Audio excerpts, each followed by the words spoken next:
Préparez-vous pour votre propre mort et pour votre prochaine incarnation, en vivant pleinement. Bonjour encore une fois, merci d'être ici avec moi une fois de plus. J'espère que vous allez bien aujourd'hui. Je m'appelle Marie. Beaucoup de choses ont été dites sur la Terre et son cycle de réincarnation en tant que prison pour tous ses habitants. On peut considérer que c'est une planète prison car les individus vivants y sont enfermés dans un royaume illusoire et on leur fait croire qu'ils sont isolés de la grande communauté stellaire, dans une dichotomie. Un endroit où soit les humains sur Terre sont le centre de l'univers et tout tourne autour de l'humanité, comme le seul endroit accepté pour exister dans tout l'univers avec une vie biologique avancée et une civilisation avancée. Soit ils ne sont rien d'autre qu'une erreur cosmique insignifiante, constamment diminués, forcés d'oublier leur grandeur inhérente. Et lorsque les individus meurent, ils rencontrent ce qui ressemble à un piège pour leurs âmes, où ils sont forcés de se réincarner encore et encore, payant une dette karmique de plus en plus importante. Les deux aspects de la Terre en tant que planète prison, du point de vue des personnes vivantes et aussi de ces âmes entre les vies, sont également attribués à des êtres archontiques qui orchestrent tout, pour exploiter l'humanité en termes d'énergie et de pouvoir de manifestation. Je ne conteste pas cela, car je le considère comme tout à fait valide, et il est difficile de nier tout cela, mais cela dépend aussi de la façon dont nous interprétons les choses, d'un point de vue ou d'un autre, et des points de vue des différentes densités. Je crois fermement qu'il n'y a pas de vérité ultime, car cela dépendra uniquement des points de vue et de la conscience de chaque individu, donc ce qui importe ici, en parlant de la Terre en tant que planète prison, c'est l'expérience que chaque âme vit. Nous devons nous rappeler que chaque âme est un point d'attention de la grande conscience source, et en tant que fragment holographique de celle-ci, l'interprétation de chaque personne est valide, du moins de son point de vue personnel. Donc ce qui est réel, ce qu'est la réalité dans son ensemble, dépend de la façon dont chaque âme expérimente la vie, et du sens et de la valeur qu'elle donne aux circonstances environnantes.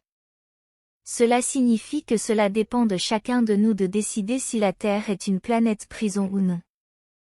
Pourtant, d'innombrables personnes ayant vécu une expérience de mort imminente rapportent qu'elles reviennent en comprenant que la vie sur Terre n'est qu'un jeu d'apprentissage et que nous ne devrions pas prendre tout cela trop au sérieux, car une fois dans l'après-vie, tout prend soudainement sens, et même les choses terribles qui se produisent dans la vie sont vues et interprétées avec un point de vue beaucoup plus élargi, ce qui élimine tout le drame maléfique autour de ces événements. La souffrance et les difficultés vécues lorsqu'on est en vie sont vues et interprétées comme de simples expériences d'apprentissage une fois dans l'au-delà, et comme le disent de nombreux chercheurs sur les expériences de mort imminente, les âmes de l'autre côté chérissent les expériences de vie difficiles plutôt que paisibles. Car elles permettent à l'âme de progresser considérablement dans sa conscience et sa compréhension globale, tandis que les expériences paisibles permettent à l'âme de stagner confortablement à son niveau actuel. Mais ce qui ne peut être nié, c'est que tant qu'une personne est en vie, sa réalité est ce qui compte. C'est-à-dire, la réalité de cette personne.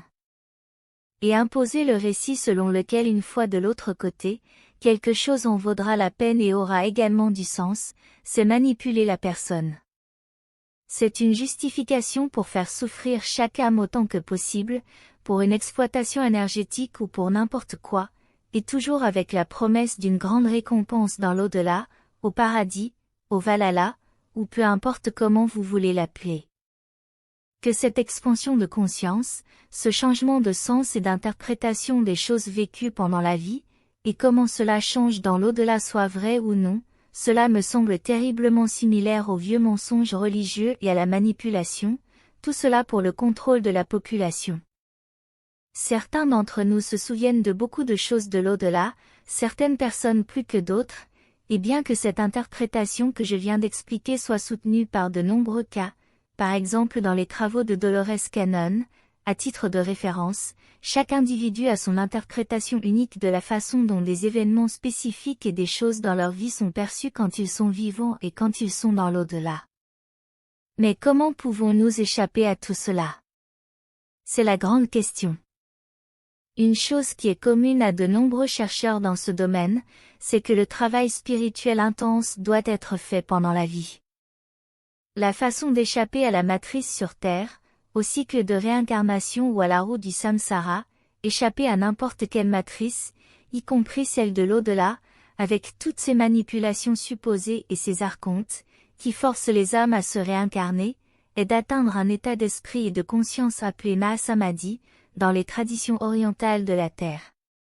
C'est la voie pour échapper véritablement aux illusions et aux limitations qui maintiennent l'âme piégée dans les cycles de réincarnation, pour échapper véritablement aux illusions, y compris les systèmes de contrôle de la matrice, et tout ce qui fait que l'âme s'attache aux idées de l'ego, à son identité. Mahasamadhi, c'est-à-dire Maha, signifie grand tout final, et Samadhi, signifie absorption, dans ce que vous êtes vraiment, dans votre nature infinie la plus étendue, dans ce que vous êtes vraiment en tant qu'âme qui appartient au cosmos, libre et illimité. C'est ainsi que vous êtes absorbé de votre ego persona matriciel, dans votre véritable nature cosmique en tant que source. Mahasamadhi est la véritable liberté pour l'âme. On dit que cela se produit seulement lorsque l'âme quitte le corps, après avoir réalisé qu'elle a été prisonnière de toutes les illusions d'être dans la matérialité, et d'avoir un corps biologique qui est contraint de suivre les règles de la société de la matrice. Donc tout le processus de devenir et de se libérer des illusions de l'ego et de la matrice est pour la libération de ne plus se réincarner et de ne plus tomber dans les croyances de fausses illusions de toutes sortes. Et du point de vue de ces traditions orientales, cet état est également appelé le salut. Comme ils disent, c'est le salut, de vivre dans l'illusion qui vous a été imposée par quelqu'un d'autre, avec des règles imposées, des façons de penser imposées et des limites à la conscience.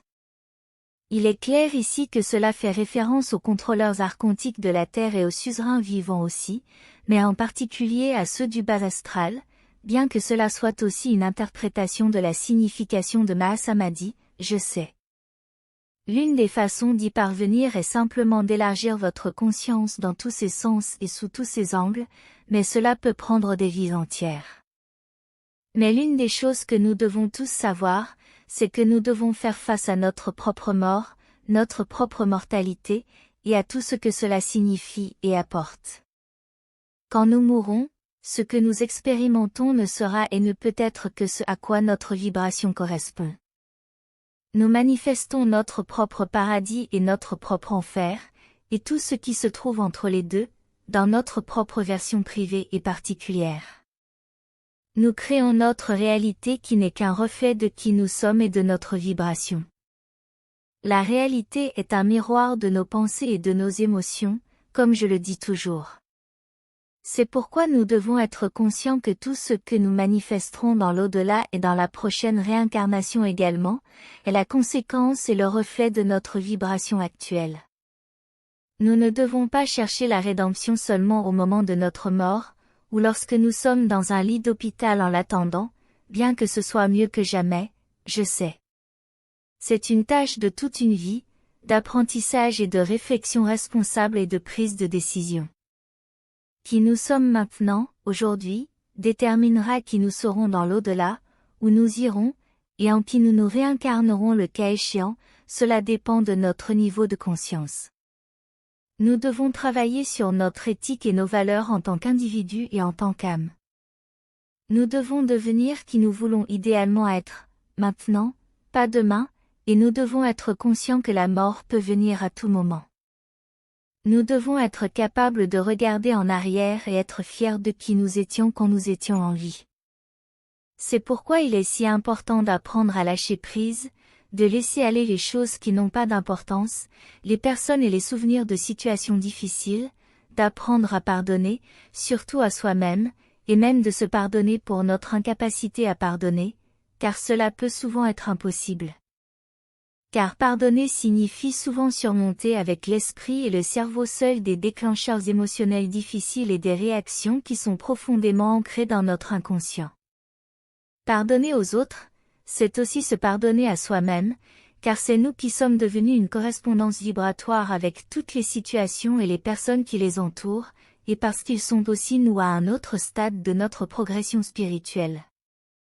Mais, encore plus important que d'apprendre à pardonner, c'est d'apprendre à donner librement de l'amour à ceux que nous chérissons tant dans nos vies, à nos amis et à notre famille, et aux animaux de compagnie de la famille, qui sont aussi de la famille. Ne pas exprimer et partager notre amour crée une douleur incalculable et ses attaches une fois dans l'au-delà. L'amour refoulé est si grand qu'il nous définit et nous suivra réincarnation après réincarnation, comme le disent les andromédiens, et je trouve cela valide. Nous devons aussi apprendre à nous aimer nous-mêmes, avec tous nos défauts, ou toutes les idées que nous avons qui nous font penser que nous avons des défauts, et ne pas nous attacher à la culpabilité pour les choses que nous avons pu faire dans le passé, lorsque notre conscience et notre perception étaient moins développées et moins évoluées. Savoir qu'à l'époque, au niveau où nous étions et dans ces circonstances particulières, nous ne pouvions pas faire autrement, car nous agissons toujours avec les meilleures informations dont nous disposons, et elles sont toujours limitées, nous sommes donc destinés à commettre des erreurs. Comme on l'a dit tant de fois, nous apprenons plus de nos erreurs que de nos réussites. Encore une fois, ce vieil adage renforce ce que j'ai dit au début de cette vidéo, que les difficultés et les souffrances provoquent une avancée spirituelle, et les bons moments beaucoup moins. Le stress provoque le mouvement, et non un canapé confortable. Un vieil exemple darwinien de cela est lorsque les poissons, il y a des millions d'années, préféraient être dans des eaux peu profondes, si peu profondes qu'elles couvraient à peine leur corps, et où ils se déplaçaient en se poussant avec la boue au fond, avec leurs nageoires, jusqu'à ce qu'elles se développent en bras et en jambes. Cela a incité les premiers poissons à commencer à marcher sur terre et à laisser derrière eux les eaux dangereuses, où ils devaient se cacher dans des eaux très peu profondes pour éviter d'être mangés par des poissons plus gros qui ne pouvaient pas pénétrer dans de telles eaux peu profondes. Le stress provoque l'évolution, mais je dirais qu'il provoque surtout une évolution spirituelle plus que physique, bien que l'évolution physique soit le reflet de l'évolution spirituelle, bien sûr. Vous pouvez choisir de voir la vie sur Terre comme une peine de prison ou comme une chance d'apprendre et de grandir spirituellement. Et avec cela, vous pouvez contrôler qui vous deviendrez la prochaine fois que vous vous incarnerez. Beaucoup de gens se concentrent uniquement sur qui ils sont maintenant, aujourd'hui, et non sur qui ils se réincarneront. Cela est compréhensible car beaucoup de gens ne peuvent pas planifier suffisamment à l'avance ce qu'ils auront à dîner, et cela fait clairement partie des grands défis de la matrice, car elle est conçue pour vous maintenir constamment en mode survie, et non en contemplation, en comprenant comment fonctionne l'univers et ce qui vient ensuite dans votre vie et au-delà. Mais vous devez être conscient qu'un jour vous mourrez, et vous deviendrez le miroir de la vibration que vous détenez aujourd'hui, le résultat de la fréquence moyenne et de la vibration que vous avez eue tout au long de votre vie. Mais vous ne devez pas vivre et agir uniquement pour la prochaine incarnation, vous devez vivre pleinement votre vie actuelle, et c'est précisément ce qui vous permettra de contrôler et de pouvoir tacitement, inconsciemment, si vous le souhaitez, planifier votre prochaine vie. Devenir la meilleure version de vous-même aujourd'hui et vous préparer à ce que vous serez demain, vous apportera des expériences incroyablement bonnes, pendant votre vie actuelle, pas seulement dans la prochaine. Réglez toutes vos affaires aujourd'hui, dans votre vie, et pensez à ce que vous laisserez derrière vous si vous veniez à disparaître demain. Soyez aujourd'hui celui que vous admirez le plus, sans culpabilité. Merci d'avoir regardé ma vidéo, d'avoir liké et de vous être abonné, je l'apprécie beaucoup. Et j'espère vous voir ici la prochaine fois. Avec beaucoup d'amour, votre amie Marie Soireau.